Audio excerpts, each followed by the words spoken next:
Ya casi llegamos al final de este maravilloso programa súper enriquecedor, tocando un tema del que quizás poco se habla, ¿no? Todo lo que tiene que ver con el tema urbanístico en las zonas populares de nuestro país. Por acá Jesús Aristimuño nos dice, urbanizar barrios con inteligencia y creatividad es una solución real para sus habitantes y su ciudad. Seguridad y bienestar. Otra persona, pues por acá muchísimos siguen participando, ya se nos acaba el tiempo y puntualmente.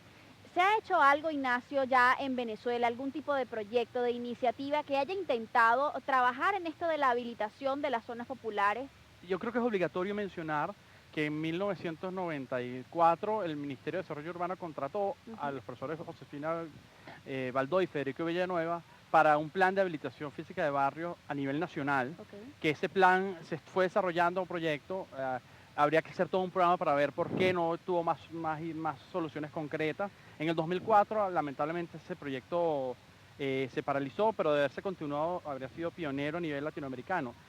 Por cierto, Federico Villanueva comentaba que en ese momento, a partir de esos estudios, entre 25 y 30 mil millones de dólares Ok. costaría rehabilitar, o sea, es meter equipamiento, servicio, accesibilidad, convertir en ciudad Espacios pues, públicos, espacios públicos, todos los barrios del escuelas, país. centros de salud. 30 mil millones de dólares, por cierto, un monto equivalente al que se desapareció con la experiencia Cadivi, porque lo digo porque es un monto que en el fondo es manejable o ha sido manejable para un país ¿Y como, qué como pasó el con nuestro. eso?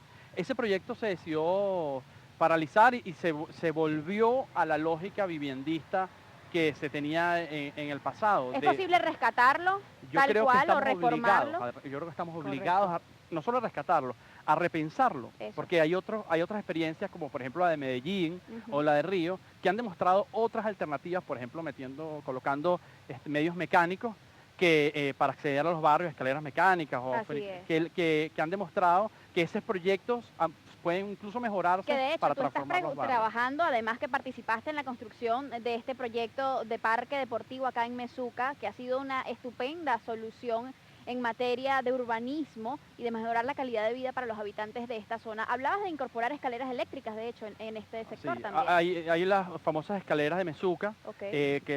son 10 pisos que hay que subir para poder conectarse con Palo Verde, que hay un proyecto de colocar escaleras mecánicas con espacio público y equipamiento, un proyecto de eso costoso, pero que si toda la sociedad se pusiera de acuerdo, como decía, podríamos terminar de convertir esto en una ciudad integrada. Así es. Experiencias positivas, Elisa, que hayas visto en Sudamérica y que Sí, pudieran ser replicables en Venezuela y que se ha hecho también acá, sí, en la Morán, por ejemplo. Natalie, yo creo que un mensaje importante que puede ser de este programa, lo que mencionaba Ignacio, es que habilitar un barrio no es una tarea inimaginable, de una escala imposible, absolutamente no. Y yo creo que en el contexto de Latinoamérica, lo interesante es que han habido experiencias concretas donde se ha logrado unas transformaciones importantes y son un mensaje importante en el sentido de que sí se logra, sí se puede hacer, Por ¿no? ejemplo, cosas que se pudieran hacer acá en Fíjate, Venezuela. una iniciativa que me parece interesante es cuando y muchos barrios se consiguen en situaciones de riesgo, por ejemplo por deslizamientos o por quebradas, utilizar esos espacios como un punto de inicio para una transformación, donde se establecen cambios en la zonificación para que las familias que estén viviendo ahí se Ok. relocalicen y eso pasa a ser un corredor de espacio público. Eso es algo que se ha visto en Guayaquil a lo largo de los esteros y por Ujú. ejemplo en Medellín hay una importante, y lo menciono porque es muy relevante para nuestro caso, la quebrada Juan Bobo por los cerros del noreste de Medellín, donde se reubicaron familias, se construyeron en la misma localidad viviendas de sustitución y todo ese corredor se convirtió en un eje de espacio público con puentes que conectan barrios que antes eran, digamos, bandas de jóvenes enfrentados, pero por el nuevo puente la cercanía ya hace irrelevante que sean enemigos.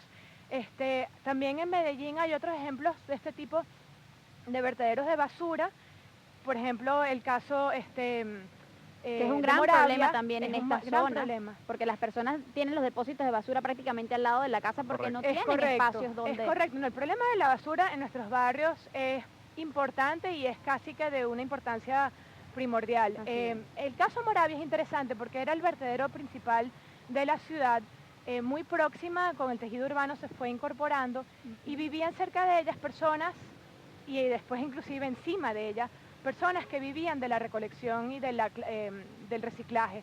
Ok. Este espacio fue intervenido, las viviendas en riesgo que estaban ubicadas sobre algunos de estos depósitos de basura acumulada fueron reubicados, y como este es un espacio que está en transformación ecológicamente, no se puede volver a edificar, el uso idóneo es un parque. Entonces hoy día es un parque ecológico Moravia y es una amenidad muy importante para la ciudad.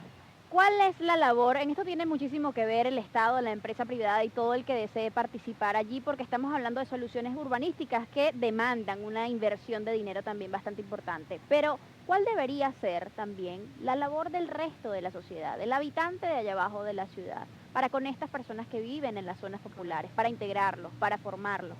Bueno, a ver, yo creo que tenemos que terminar de capitalizar cuál es el modelo de ciudad en el que queremos vivir.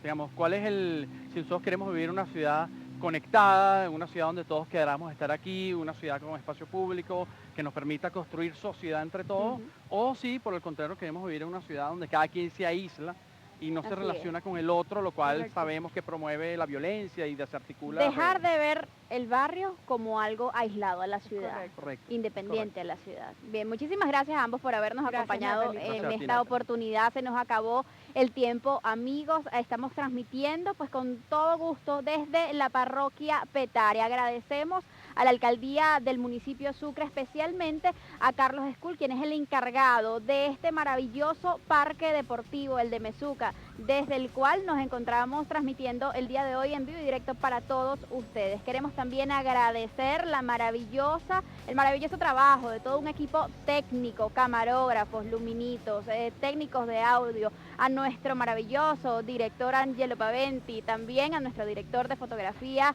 Branimir Caleta, mis tres productores, como siempre, muchísimas gracias por este maravilloso trabajo. Esperemos que haya sido pues del agrado de todos ustedes. Esperemos que el haber tocado un tema como este pues nos abra los ojos y nos invite también a ver mucho más allá en lo que se refiere a la realidad de las zonas populares en nuestro país. Me despido como siempre recordándoles que el ejemplo comienza por casa y siempre es mejor ser parte de la solución que del problema. Muchísimas gracias también a Jacqueline, mi maquilladora, como siempre, por mantenernos a todos súper bellos. Me despido, hasta el lunes.